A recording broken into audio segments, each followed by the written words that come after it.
Hi everyone, I'm Sandy Hernandez, founder of the Retail Muse project and your aspiring Chief Inspiration Officer. Welcome to my channel where I aim to inspire you with ideas to ignite your retail business and advice on how to create magic moment-making experiences that customers love. In this week's episode, Rebecca Saunders, CEO and founder of Seekology, will be sharing her inspirational story of how she started her beauty and well-being company and opened 2 brick-and-mortar stores in what we can all admit was a very tumultuous year. Let's meet Rebecca. I wanna step out in a world that's brighter. We are the people of tomorrow. We stand together, raise our hands up higher.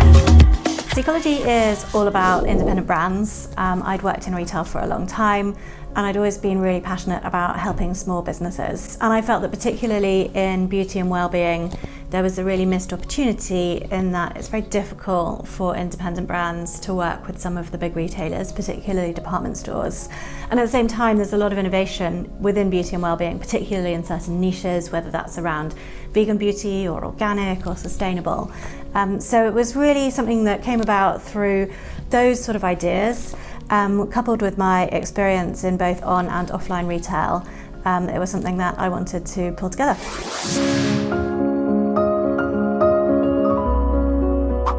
So the first Seekology store opened in November 2019. Hard to believe that so much has happened in a year. We then closed in March and I opened the second store in September 2020. I was very much of the view that physical retail would be an integral part of what Seekology does. Because particularly in beauty, somewhere between about 85% and 90% of sales typically used to take place in a physical store. And when it comes to new brands, customers often really want to smell the product or put it on their skin or have a conversation with somebody before they take that plunge. And a lot of the brands that I was working with were direct-to-consumer brands. So for well over half of them, we were their first store that they'd ever been in. And they were really looking for a way to get into physical retail, but in a way that was sort of on their own terms, was more flexible than a traditional retailer would have been, a place that enabled a bit more storytelling. And also they liked the idea of being part of this community of other like-minded brands, which I'd pulled together.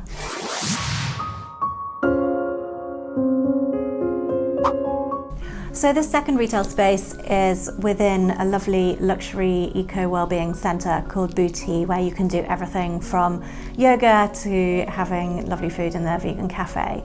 And so when I was looking for my second retail space, I wanted to be somewhere that felt like a partnership where we could actually offer something to one another, which I thought would be more commercial, but it would also help with Seekology's ethos of bringing people and brands together.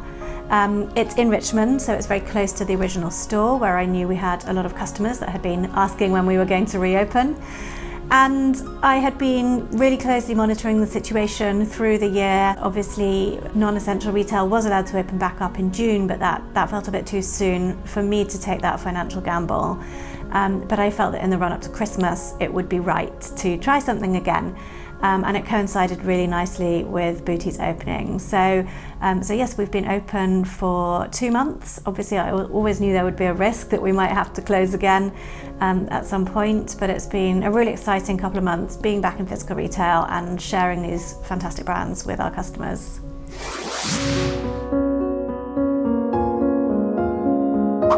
Yeah, so we have been selling all sorts of different products here, and the way it works at Seekology is that brands rotate in and out on a monthly basis. So for our first couple of months, actually, we sold quite a lot of yoga mats, and we know that then people were using those yoga mats at home and potentially streaming classes from Bhuti or elsewhere to be able to do that yoga at home. We did have lots of great plans for events where we could collaborate in the space, and I've shown you around, and it's a really beautiful, welcoming space with the most beautiful yoga studio I've ever seen. So we do hope that in the future we'll be able to do some of those events again in real life.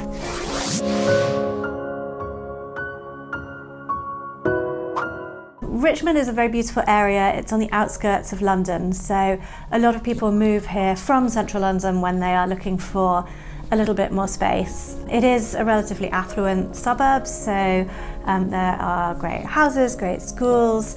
People can have a really attractive way of life here. And in terms of the retail proposition, it's got quite a good mix. There are various chain stores, but there are also quite a lot of independent boutiques and also a lot of independent restaurants and coffee shops. So I felt like that the people in this area would be really open to shopping from independent brands and would be the kind of people that would be seeking out maybe some more interesting brands when they're buying gifts or even looking for something a little bit more unusual for themselves as well. So Rebecca, here at the Retail Muse project, we are curious about who or what your muse is, your source of inspiration. So what inspires you in your business these days? Yeah, I actually the biggest source of inspiration for me is the brands that I work with, because I now work with over 70 individual brand founders and I get to speak to some of them every day, and that's really inspiring to hear their stories and also to be able to help them on their own entrepreneurial journeys. So a good example actually would be Jenny Betts, who made this lovely Christmas candle. She is one of the early entrepreneurs that I spoke to when I was writing the business plan for Seekology, and Jenny is a beauty therapist herself, and I suppose a little bit like Jo Malone's story, she started out doing treatments, she then branched into creating products. She's now got a full product range across candles, bath and body, and all of the products smell absolutely amazing. They all look amazing. And so to be able to work with somebody that's that creative and be the first retailer that she's worked with independently, that's a really exciting thing for me, and that's what gets me out of bed in the morning. And what inspires me the most about Rebecca's story, and hopefully will inspire you as you're either starting your business or growing your business, are three things. Number one, she paves the way for others. Rebecca is definitely what I like to call a fearless female founder. Well, first off, she supports women. So 90% of the brands that she's worked with in the last year at Seekology all have had a female founder. Not only that, she's also passionate about entrepreneurs and new independent brands. In fact, for 50% of the brands that Seekology has worked with, it's actually their first time being sold in a physical shop. Number two, it sounds simple, right? Offer really great products that align with your company's mission and values, but so many companies often lose their way or underdeliver as they grow. What I love about Seekology is that it really is what it promises: a discovery platform for remarkable independent brands with unique stories that Rebecca has searched far and wide for. All at what I think is an accessible price point for what it offers. Are the products the least expensive on the market? No, but they offer so much more value than a faceless brand from a chain retailer.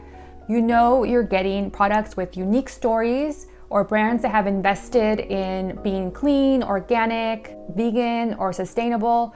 Products made with love from first-time founders. High quality products made in small batches. And all that are way more affordable than others I've seen in the sustainable lifestyle category. Lastly, number three, Seekology embraces being small and the freedom this gives you to just get stuff done. I'm amazed by how much Rebecca was able to accomplish in just 1 year, even in the face of adversity.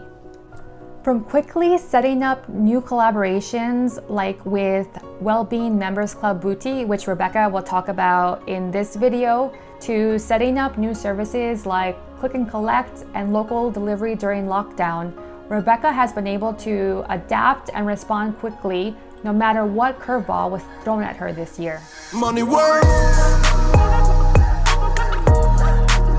Thanks for watching. If you're enjoying content like this, please do like, comment, and subscribe to the Retail Muse project.